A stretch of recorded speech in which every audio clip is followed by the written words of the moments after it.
जय श्री कृष्णा। आपको अपने लड्डू गोपाल कृष्णा ब्लॉग चैनल में स्वागत है।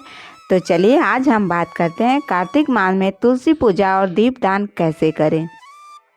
कार्तिक माह अपने आप में एक पवित्र महीना माना जाता है। पूरे साल में एक महीना जो होता है हमें भगवान विष्णु भगवान श्री कृष्ण को समर्पित होता है और ये अपने आप में बहुत ही पवित्र और महत्व माना जाता है।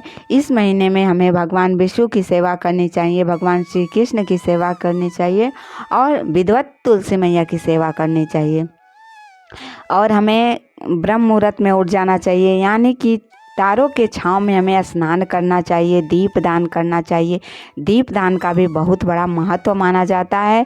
हमें आकाश दीपदान, तुलसी दीपदान, केले का दीपदान, आंवले का दीपदान, पीपल के वृक्ष का दीपदान, इन सब दीपदानों का बहुत बड़ा महत्व माना जाता है। तो हमें कार्तिक माह में तुलसी पूजा कैसे करनी चाहिए, तो देखिए तुलसी मैया की बहुत सरल पूजा होती है और बहुत सरल विधि बताऊंगी। देखिए सबसे पहले जहां आप तुलसी जी को रखे हैं वहाँ आप चौक या गोबर से या मिट्टी से लिपाई कर लें। फिर आप उसमें स्वास्तिक बना लें और सबसे पहले पूजा शुरू करते हैं तो सबसे पहले हम तुलसी जी में जल देते हैं और फिर तिल के दाने रखेंगे। जहाँ हमें दिया जलाना है वहाँ आसन भी देना होता है। आप चाहें आसन तिल का भी दे सकते हैं और आप चाहें तो फूलों का भी आसन दे सकते हैं। कार्तिक माह में तिल हमें दान जरूर करना चाहिए, बहुत बड़ा महत्व है तिल दान का और पूजा में भी तिल का प्रयोग जरूर करें। उसके बाद तुलसी जी को वस्त्र के रूप में कलावा समर्पित करें। चाहे आप चुनरी ओढ़ाएं, एक छोटी चुनरी मिलती है वो भी आप ओढ़ा सकते हैं, नहीं तो कलावा ही करें। जैसे जितना आपका समर्थ हो उस हिसाब से आपको करनी चाहिए, क्योंकि वस्त्र जरूरी होता है।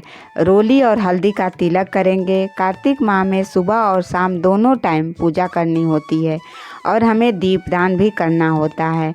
दीपदान आप आंवले का कर सकते हैं, तुलसी मैया के पास कर सकते हैं, केले के वृक्ष का कर सकते हैं, पीपल वृक्ष कर सकते हैं और आकाश दीपदान भी किया जाता है। और हमें ये सब तारों के छाँव में ही करनी होती है। हम फूल समर्पित करेंगे और भोग भी लगाएंगे। जो भी आपके पास भोग हो, कुछ नहीं है, मिश्री है, फल है, जो है वही भोग ज़रूर लगाएं आप। उसके बाद धूप दिखाएं, दीप समर्पित करें और तिल भी समर्पित करें। फिर परिक्रमा जरूर करें। 5 या 7, 11 जितनी आपको करनी हो उतनी आप कर सकते हैं, लेकिन परिक्रमा करना चाहिए। फिर तुलसी जी की आरती करेंगे। फिर पूजा में कमियों की क्षमा याचना करेंगे। तो कार्तिक माह में सुबह सूर्योदय से पहले स्नान करना होता है तारों की छाँव में। आप चाहे तो गंगा जल डाल के भी स्नान कर सकते हैं। अगर आप गंगा जल डाल के स्नान नहीं करते हैं तो आप नहाने के बाद भी गंगा जल का छिड़काव कर सकते हैं। सूर्य भगवान को जल देनी चाहिए, सबसे पहले सूर्य जल दें, उसके बाद ही तुलसी पूजा करें। फिर सुबह शाम दोनों टाइम दिया जलाना है। और वीडियो अच्छी लगी हो तो चैनल को लाइक और सब्सक्राइब करें। आज कार्तिक माह की संपूर्ण नियम विधि यही होती है। अगर आप नियमित करेंगे तो कहते हैं कि भगवान हमेशा समर्पित रहते हैं भक्तों को, वो सिर्फ एक आवाज़ के लिए पुकारते हैं। तो अगर आप कार्तिक माह में नियमित ये सब चीज़ें करते हैं तो उसका फल आपको ज़रूर मिलेगा।